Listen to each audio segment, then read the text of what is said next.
बिस्मिल्लाहिर्रहमानिर्रहीम। अस्सलाम वालेकुम। ज़िंदगी में एक ऐसे शख्स का होना बहुत ज़रूरी है जिसको दिल का हाल सुनाने के लिए लफ्ज़ों की ज़रूरत ना पड़े। इंसान हर चीज़ के बगैर रह सकता है, लेकिन इंसान अपने दुख अल्लाह को बताए बिना नहीं रह सकता, क्योंकि अल्लाह ही तो सुकून अता करता है।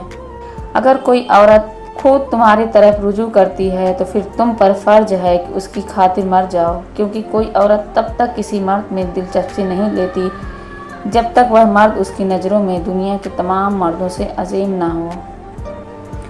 किसी की बदतमीजी से मत घबराएं, वह बस अपना तारुफ करवाते हैं। समझदारी उसी में है कि आप उन्हें पहचान के आगे चल दें।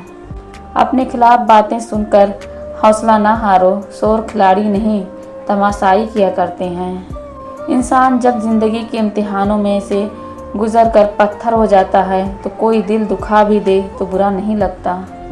अपने आप को माजी का कैदी ना बनाओ, वह ज़िंदगी का सबक था, कोई उम्र भर की सज़ा नहीं। इबादतें सिर्फ जाए नमाज पर ही नहीं होती, बल्कि इबादतें मीठी ज़ुबान, धीमे लहजे और हमदर्दाना और आज़दाना रवैयों से भी होती हैं।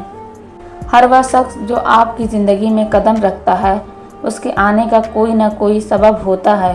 कुछ आपको मोहब्बत करना सिखा देते हैं और कुछ लोग मोहब्बत निभाना सिखा देते हैं। कुछ सब्र करना सिखा देते हैं तो कुछ ख्वाब देखना, और कुछ लोग उन्हीं ख्वाब को पूरा करने का हौसला दे जाते हैं। महबूब बिला वजह नाराज़ होने लगे तो समझ जाएं वह उदास है, उसे आपकी मोहब्बत की ज़रूरत है। लड़ने के बजाय उसे खूब प्यार देना समझदार खातून की निशानी है। दुनिया की सारी कामयाबियाँ समेटने के बाद भी मर्द अपनी मनपसंद औरत के कदमों में अपनी शिकस्त तस्लीम कर लेता है। कुछ लोगों के लिए मसरूफ़ ज़िंदगी से वक्त निकालना पड़ता है, और कुछ लोग ऐसे भी होते हैं जिन्हें दिल से निकालने के लिए ज़िंदगी को मसरूफ़ करना पड़ता है। सिर्फ़ अल्लाह पाक की मोहब्बत ही ऐसी मोहब्बत है जो तकलीफ़ नहीं देती, जो जहनी सुकून नहीं छीनती, जहाँ धत्कार नहीं, जहाँ ताना नहीं होता, जहाँ गलतियों पर तनहा नहीं किया जाता। लोग अपनी बोरियत दूर करने के लिए आपको वक्त दें या अजीज़ रखें तो उसे मोहब्बत समझने की गलती मत कीजिए।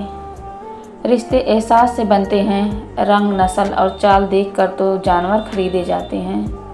रिश्ते तोड़ना बहुत आसान है, असल समझदारी यह है कि कुछ भी हो जाए दरगुजर करके मोहब्बत को कायम रखा जाए, वरना रिश्ता ख़त्म करने का पछतावा आपको ज़िंदगी भर सुकून से सोने नहीं देगा।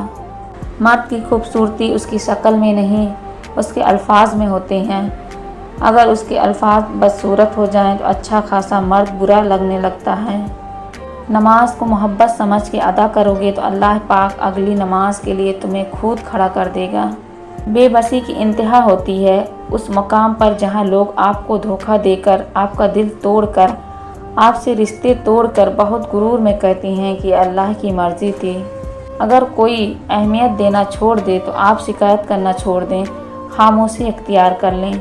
याद रहे, हर वक्त दस्तयाब रहना, पीछे पड़े रहना, हर वक्त की शिकायतें आपकी अहमियत को घटाती हैं। भीख में खैरात मिलती है, मकाम मर्तबा और इज़्ज़त नहीं। लड़कियां तितलियों के मानिंद होती हैं, मोहब्बत और कदर करने वालों के हाथ लगें तो रंग निखर जाते हैं, और बदकिस्मती से नाकदरों के हाथ लग जाएं तो उनके रंग मध्यम पड़ जाते हैं।